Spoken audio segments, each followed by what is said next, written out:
Have you ever thought to yourself, wow, I really wish someone could help me with my writing because I don't know how to fix it? Well, then you've come to the right place. In this series, Cami Critiques, I fix my students' and subscribers' writing for free. So what's the point of fixing the writing in a YouTube video instead of in my standard private writing correction class? Well, for one, it gives students and subscribers the opportunity to get their writing corrected for free. And don't we all love free stuff? And two, this can help me teach students around the world how to prevent those same kinds of writing mistakes. Now, I actually don't love the word mistake because it sounds so negative. Really, we should look at these as learning opportunities, not only for the students and subscribers whose writing I'm correcting, but also for you watching this video. All of these mistakes are learning opportunities because I'll be going through and explaining how we can correct these mistakes, and you can learn how to improve your own writing. So when I correct my students' writing, I always like to look at the writing as a whole and think about ways to realistically improve it based on the student's writing abilities. I'm not trying to turn my students into Mark Twain or Shakespeare, but I do want to think about ways to help them reach their full potential based on what their level is. So when I look through the writing, I always go through and look at the vocabulary. How can we correct the vocabulary to make it more accurate? And I look at ways that we can enhance their writing by maybe switching out a few of the vocabulary words with something that's a little bit more advanced. Of course, I also look at the grammar because that's pretty important with writing. I also like to look at ways to improve sentence structures, whether that's by just including more details in the sentences, or even finding ways where we can switch up sentence structures so that their writing doesn't feel so repetitive. And finally, I like to look at the organization of the writing just to make sure that all of the ideas seamlessly flow together and so that the writing as a whole really makes sense. So now let's jump into today's writing. Now, today's writing has been submitted by a student who's preparing for the TOEFL exam. So because this has been submitted by one of my students, I'm pretty familiar with their writing style and some things that they struggle with. One of their biggest concerns for the academic discussion prompt is timing, because in this prompt, you only have 10 minutes to write, and that's not very much time. So one of the things that we'll be focusing on today is coming up with little hacks to write more quickly so that they can achieve that 100 word count minimum. And of course, we're going to look over the vocabulary and the grammar. Let's start out by reviewing the reading portion of the academic discussion question. So how this works is there's a small lecture of sorts and a question that is given by a professor.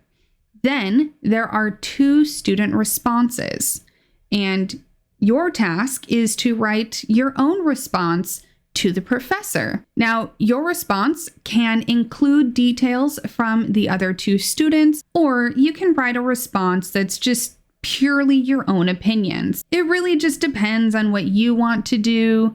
So for some people, they do like to write about the other students' responses, and other people don't. They just want to do their own thing, and that's completely fine.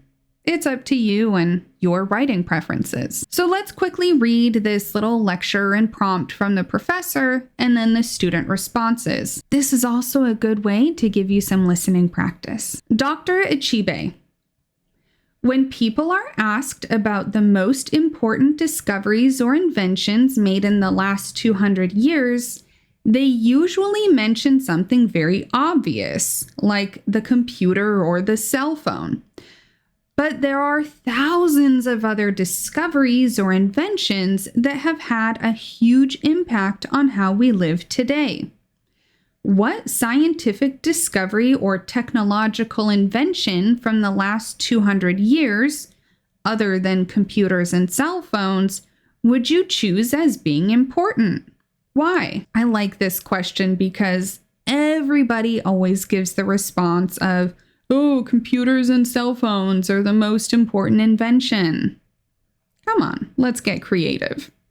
So let's see what Paul has to say. I mean, we're so used to science and technology that we are not even aware of all the things we use in our daily lives. I would probably choose space satellites. This technology happened in the last 100 years, and it has become important for so many things. Just think about navigation or telecommunications or even the military.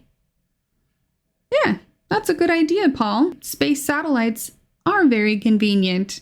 I don't think I would have thought about that. Okay, now let's look at Miss Claire. I am thinking about medical progress. Like, for example, when scientists discovered things about healthy nutrition. I'm thinking of identifying all the vitamins we need to stay healthy. I'm not sure exactly when the vitamin discoveries happened, but I know they're very important. Our health is much better than it was 200 years ago.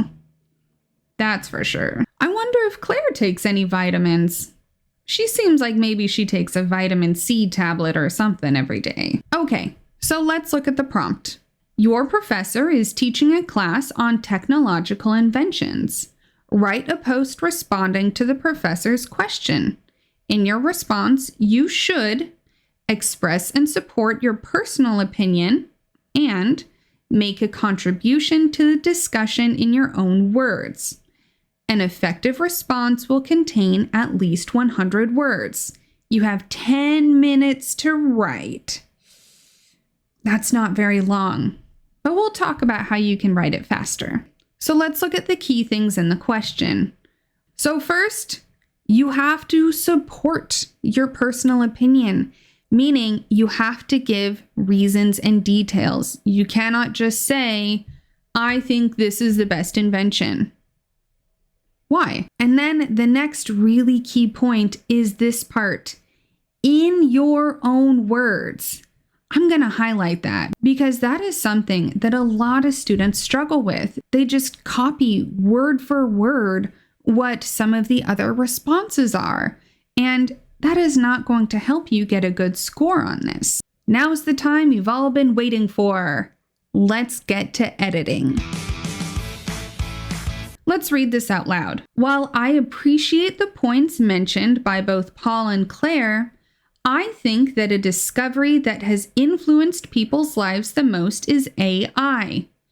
Currently, this technology has made huge progress and simplified some aspects of our lives. For example, ChatGPT can aid in planning and searching for information quicker and more efficiently.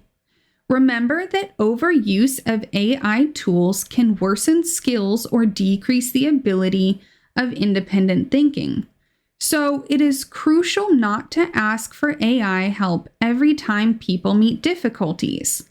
Some people may feel that AI can replace some professions, such as translator or editor, but human abilities to critical thinking cannot be replaced. Wow, that's pretty good. There are very few things for me to fix today. I can definitely see that this student has made so much progress over our past few weeks of writing practice. If I was to give this a score out of 10, I would probably give this a 7.5. It is quite good, but there's definitely some room for improvement. So I first like to go through and look at what's really good about the writing so that the student knows to continue doing this in the rest of their writing. So first of all, this introduction, while I appreciate the points mentioned by both Paul and Claire, I think that this is great.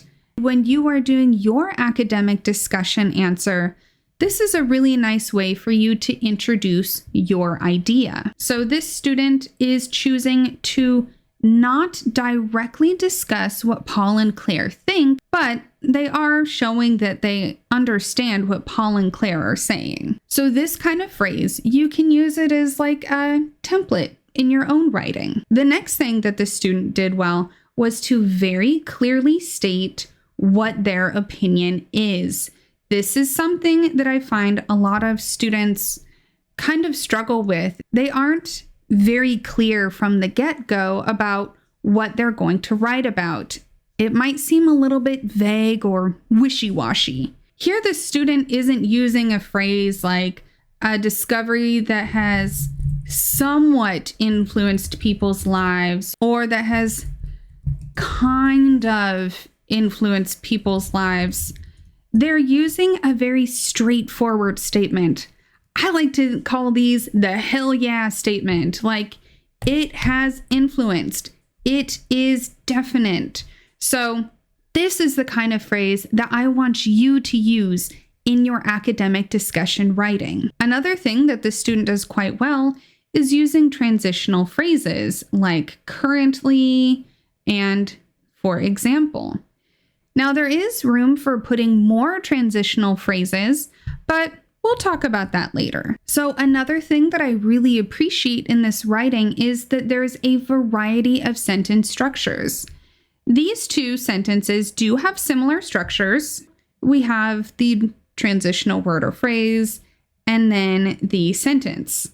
And there aren't commas. But for the next two, we have two very different kinds of sentences. So this one has our two different clauses, and this one has two clauses in it. And we also have our little sprinkle of information that I have talked about. So this is a way to add more details, and it also mixes up that sentence structure. So I'll go ahead and highlight that as well, because I like it. Now let's talk about things that we can improve in this writing, which it's going to be a little bit tricky because this is a pretty good piece of writing. So one thing that could improve this writing right here, this technology has made huge progress from what? So we really could stand to have some more details here. One really easy way that you can add more detail into your writing is to include some kind of mention of time. Right here, this technology has made huge progress. Let's add a little time detail. Over the past 5 years. It really doesn't matter if your facts or details are accurate. The scorer doesn't care if it's actually 5 years. You just need to make sure that grammatically and in context, it makes sense. You'll also notice that I did not do the number 5. When you're writing, you do need to spell out the number if it is under 10. But because of that word count requirement, I would always recommend spelling out the numbers. So let's say you have the number 234. This is not going to help you with your word count, but if you spell it 234, woo, look at that. You just got 5 more words. So that's a pretty easy way for you to increase your word count. Let's look at how we can enhance some of the vocabulary in this sentence. So right here, some is fine, but we can beef it up a little bit and say something like numerous. So this vocabulary word is more advanced, and that's really going to help you out to get more points on your writing. Now, let's look at the end of the next sentence. So the small issue with this is that quicker is an adjective and efficiently is an adverb. When you have like a list of things, it is good to keep it cohesive, meaning you should have a list of adjectives or a list of nouns. They all need to be in the same form. So right here, we should make this quickly because we are describing how we are planning, and searching. Remember, when you're describing an action or your verb, you need to use the adverb. This is also another great opportunity to enhance this vocabulary word. So quickly is totally fine, but we could also say rapidly. Ooh. So with words like quick or fast, these are really easy to enhance with more advanced vocabulary. So while you're preparing for your TOEFL exam or while you're doing any kind of writing, definitely try to amp those up by looking up some synonyms, because there are so many synonyms that you can use instead of just quick or fast. But I do like this vocabulary word right here, aid.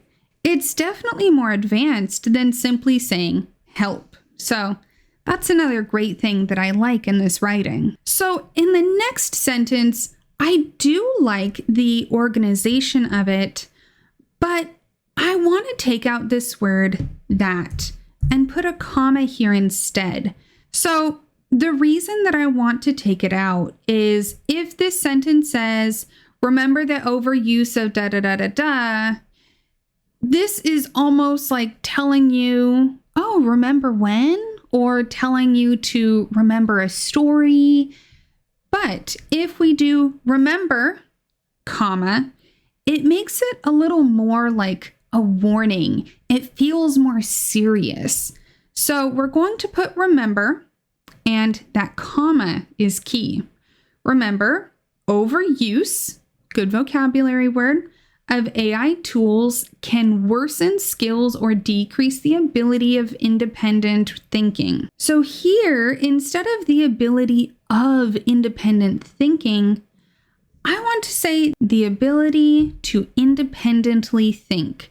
Again, we want to add that ly to make it the adverb because we're switching this from thinking, the noun, to the verb. And of course, when you're going to use to, make sure you have that verb in its base form. Saying of independently thinking is fine, but this just flows a little bit better. So I would recommend, if you're going to talk about the ability of something, instead of the ability of, the ability to. It's generally going to flow better. And it gives you that opportunity to show that you know how to use those adverbs. Now I want to really quickly highlight crucial. I really like that the student used crucial instead of important. Important is fine, but crucial is an excellent alternative. There are also many other words that you can use. So there's crucial and vital, imperative, critical. Oh, why can't I spell it? Critical. Okay. So really in your writing, there's kind of no reason to ever use the basic word important because you have so many better alternatives that can be used in the same way. One little thing right here is the phrase not to ask.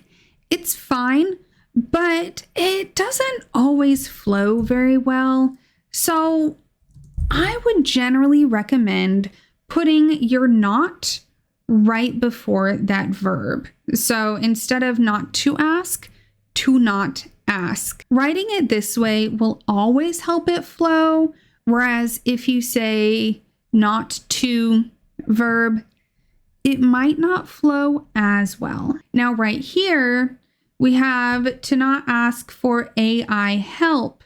Here, we want to put the possessive apostrophe S. So for AI's help. So it is crucial, vital, whatever, to not ask for AI's help every time people meet difficulties. Instead of saying every time people meet difficulties, I would recommend saying every time someone has a difficulty.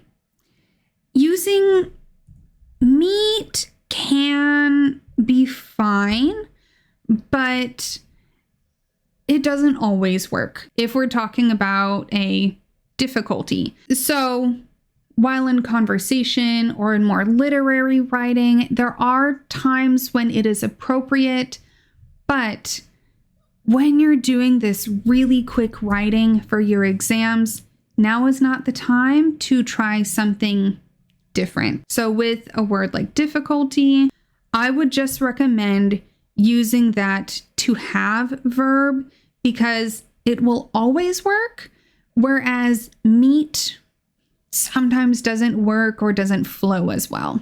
Also, tiny detail, there was an extra space right there. I also wanted to switch people to someone because we are kind of talking about a specific situation, not for the whole general population. The way that this sentence is written is more appropriate for like discussing a person rather than people. Now, right here with difficulty, this is another excellent opportunity to enhance that vocabulary. Can you think of another advanced vocab word that we could use? One excellent vocab word that you can use in place of the noun difficulty is obstacle. That's going to work every time. After reviewing this sentence, it's also pretty clear that it's actually a contrast to the previous sentence, right? We have that ChatGPT is a good thing, right? It helps us to get our information quickly and efficiently. But this sentence is talking about AI in a negative way. So we need to show that it's contrasting. We could use a transitional word like but something like however is going to be a little bit more enhanced. So after you use the word however, you do need to put a comma. So let's highlight those as good alternative vocabulary. We can still keep the word remember. We're just going to make that R small, and we are going to keep that comma after remember. Now moving on to the last sentence. The previous sentence was about it worsening people's personal skills, but this sentence is about replacing professions. It's a completely new idea. So we need to have some kind of transitional word or phrase to show that we're going to have this new idea. And there are so many options that you can use. You can go with in addition, moreover, furthermore, additionally, right? There are so many options. So definitely look up some different words that you can use as this kind of transitional phrase to show more information. I really like furthermore and moreover. These ones are a little bit more advanced, but of course you can't use those over and over and over again in your writing. So mixing it up with in addition or additionally, those are fine as well. However, you probably don't want to use in addition and additionally in like the same paragraph of your writing because that will feel repetitive. So I would recommend in your writing, let's say you're doing a longer essay, using in addition and moreover, or furthermore and additionally. You don't really want to do that in addition and additionally in the same thing. So, of course, because these are transitional words and phrases, we will need to put a comma, and then we'll make that first letter small again. Now, for this, to help with the flow, I would like to add the phrase even though. Even though some people may feel that AI can replace some professions, I would like to change the word some. This is feeling a little bit wishy-washy, meaning it doesn't feel very certain. It's not a hell yeah statement. So instead of some, we could replace it with a few or various. The benefit for using a few is it will add an extra word to your word count, but using various will enhance your vocabulary because this is more advanced. So depending on what you need, that's what you can use. So adding in even though is a nice way to show that you are going to argue against something. So in this case, even though some people like AI, I don't think it's good.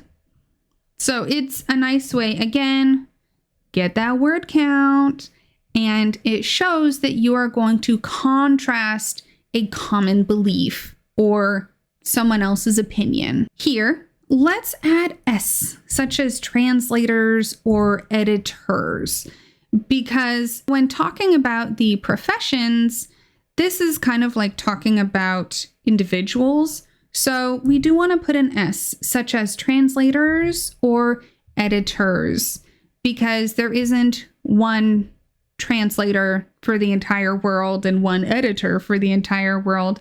There are many people in these positions. And finally, because we added that even though, we can take out but. No buts are necessary when you have even though at the beginning of a sentence. So right here, I am going to change up this phrase a little bit. So I'm going to put humans' critical thinking abilities cannot be replaced. This helps it just flow a little bit better. And this is just going to help it be a little bit more accurate. When you discuss an ability, I would usually recommend saying what the skill is before the word ability. So instead of ability to write, writing ability. Ability to speak a language, whatever language speaking ability, English speaking ability, or whatever. That has a higher chance of being accurate rather than trying to do ability to something verb. That may be incorrect in some cases. So, for the purposes of writing quickly, correctly, without having to think, just go with the whatever ability. And the last little thing, we don't want a space before our period. I know it's a small detail, but you can't forget it. Okay, so I think those are all the corrections that I want to do. Let's take a look at the final version. While I appreciate the points mentioned by both Paul and Claire, I think that a discovery that has influenced people's lives the most is AI. Currently, this technology has made huge progress over the past 5 years and simplified numerous aspects of our lives. For example, ChatGPT can aid in planning and searching for information rapidly and more efficiently. However, remember, overuse of AI tools can worsen skills or decrease the ability to independently think. So it is imperative to not ask for AI's help every time someone has an obstacle. Furthermore, even though some people may feel that AI can replace various professions, such as translators or editors, humans' abilities to critically think cannot be replaced. So, what do you think? We were able to take a piece of writing that was already quite good to begin with. I'm very proud of my student. And we were able to make just a few small changes to enhance the vocabulary, make a few little grammar corrections, and overall help the flow with more transitional words and phrases. On top of that, we were able to increase that word count a little bit. It wasn't a huge difference, just from 111 to 119. But in your writing, sometimes just adding those 8 extra words really can make a difference, because you do have to get at least 100. So that wraps up the corrections for this TOEFL Academic Discussion Writing Response. Whew, that's such a long name. If you would like your writing corrected in an episode of Cami Critiques, check out the information for how to submit your piece of writing down in the description box, and I will also show it at the end of this video. Or if you would like it corrected in a private one-on-one writing correction lesson, you can also schedule that on camisenglishcorner.com. I'm really looking forward to reading and correcting your writing submissions, so make sure to send them in, and I will see you soon. Bye! Also, check out my super cute hoodie. It has my dog's face because he is the cutest thing ever. And make sure to go check out my last video all about pronouns and why you should not refer to people's pets as it. You should use the gendered pronoun he or she.